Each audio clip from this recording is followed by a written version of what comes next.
Le bilan du marché avec Rémi Le Courtier. Fait beau, fait chaud, comme dirait l'autre. J'espère que vous allez bien. Rémi Lavergne avec vous pour le bilan du marché résidentiel du Grand Montréal pour mai 2026.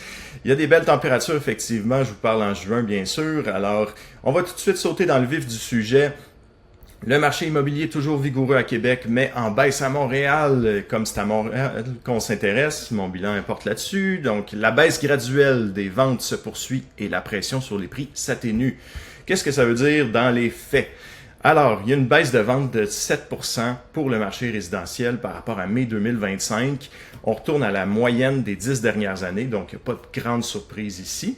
Par contre, c'est quand même significatif. Il y a 6% moins de propriétés de maisons, 5% les plex et une baisse de 8% des condos. Donc, toutes les catégories sont en baisse, mais on retourne plus au niveau des moyennes des 10 dernières années.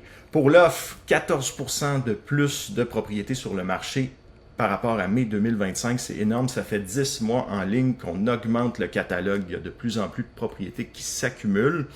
Là, on est un petit peu supérieur à la moyenne des 10 dernières années.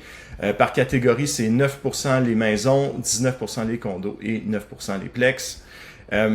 Selon les secteurs, ben c'est un peu partout que c'est en hausse, mais c'est surtout sur l'île de Montréal et sur la Rive-Sud qu'il y a plus de propriétés, surtout parce que c'est les condos qui mènent le bal, qui s'accumulent beaucoup, pour les raisons que je ne répéterai pas encore une fois aujourd'hui. Vous êtes tanné de m'entendre avec ça.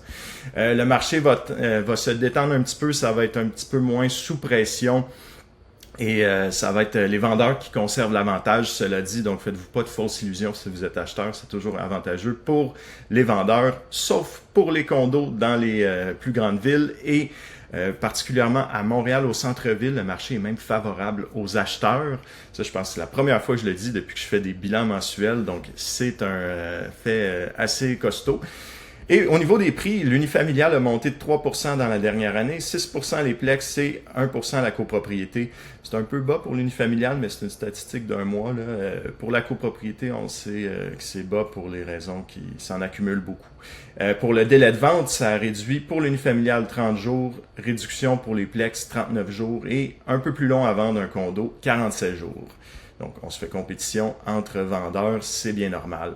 Je vais vous amener aussi au graphique sur l'année par rapport aux ventes là, que j'aime souvent utiliser. En foncé, les barres foncées là, sont celles sont le graphique de l'année dernière, mois par mois.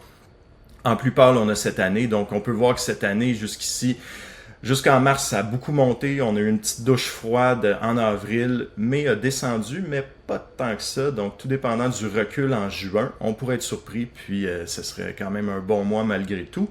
Mais, étant donné que généralement, juin, les gens partent en vacances ou finissent l'école de leurs enfants, etc. Tout ça, c'est un peu moins vigoureux. Je m'attends pas à un miracle ici.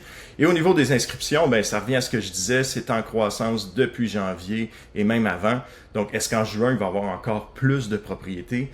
Dur à dire, ça dépend de la vigueur du marché, mais bref, je ne serai pas surpris, peu importe ce qui arrive, ça va quand même un petit peu... ça va dans la même tendance, disons-le. Les marchés les plus intéressants, j'ai descendu mon graphique un peu pour vous montrer. Saint-Jean-sur-Richelieu, la Rive-Sud, c'est là que c'est le plus chaud.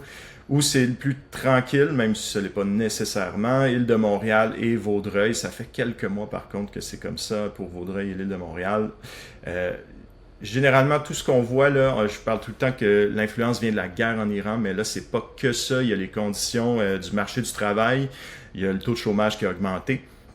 Et il y a également une baisse de la population. Donc, ça se reflète également au niveau du locatif. Si vous aviez des logements à vendre, sachez que probablement que vous allez devoir les afficher plus bas parce que c'est difficile de louer ces derniers temps. Ça fait plus que 10 mois ça qu'il y a des reculs au niveau des prix des loyers là, dans la moyenne globale.